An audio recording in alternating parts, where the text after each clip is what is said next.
and welcome to Friday Reads, where I tell you what I'm reading this weekend and review last week's pick.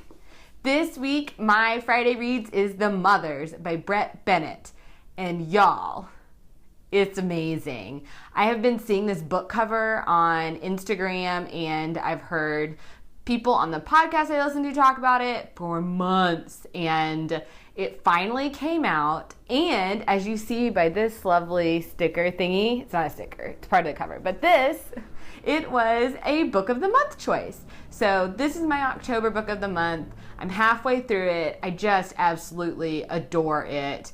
It is about a young girl, and she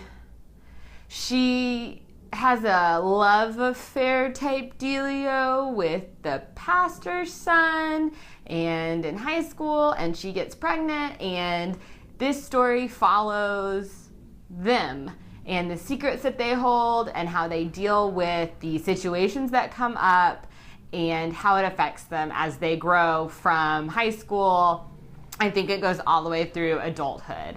It is really cool because it is told, the narrator is a plural we, and it's the mothers of the church. So it's the elderly women who, are in everyone's business and keep everything going. And I'm really loving it stylistically. So Friday Reads, The Mothers, Brit Bennett, fantastic. So last week, my Friday Reads was Love, Loss, and What We Ate by Padma Lakshmi. So here is my review. It was fantastic. I'd heard about the memoir, but I had heard about it because I think Padma is awesome. I have watched Top Chef for years and years and years. Thought she was just so cool. She's gorgeous. She just seems so legit. But all I ever knew her from was obviously Top Chef. So I was really excited to pick this up at the library, and it is her memoir of growing up between India and New York and India and California. She talks about her relationship with Salman Rushdie, with other men in her life, her pregnancy, the birth of her daughter, and the thread that goes through all of it is her love of food and cooking.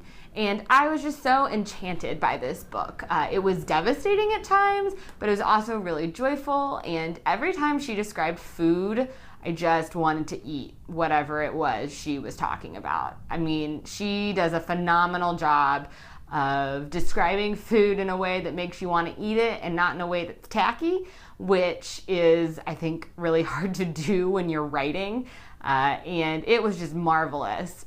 I wish there'd been a little more Top Chef talk, mostly because I'm such a fan of the show, and we just didn't get a lot of behind the scenes Top Chef. But I really do have a lot of respect for her, even more so after reading this. She was a model, but not until she got her bachelor's degree.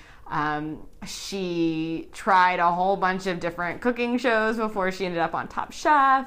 She seems like such a cool person. And I just love her writing style as well. I think it's a really fantastically written memoir. I really feel like I know her, which I know is kind of cliche and cheesy, but I guess that's the mark of a good memoir, right? Is you feel like you know the person, and I definitely felt like that. So really enjoyed this. I am going to use it for my food cooking memoir on the Book Right Read Harder challenge. So check. And it was a really good read, so double check. So that is Love, Loss, and What We Ate by Padma Lakshmi. So that's all I have for this week's Friday Reads. You can find all my past Friday Reads, all our videos and book reviews over at gameandread.com. You can also follow us on Twitter and Instagram and Litzy. We are at Game and Read. And listen to our podcast. We are on iTunes, and then you can also find everything at gameandread.com, of course. So thanks for watching, and I'll see you next week.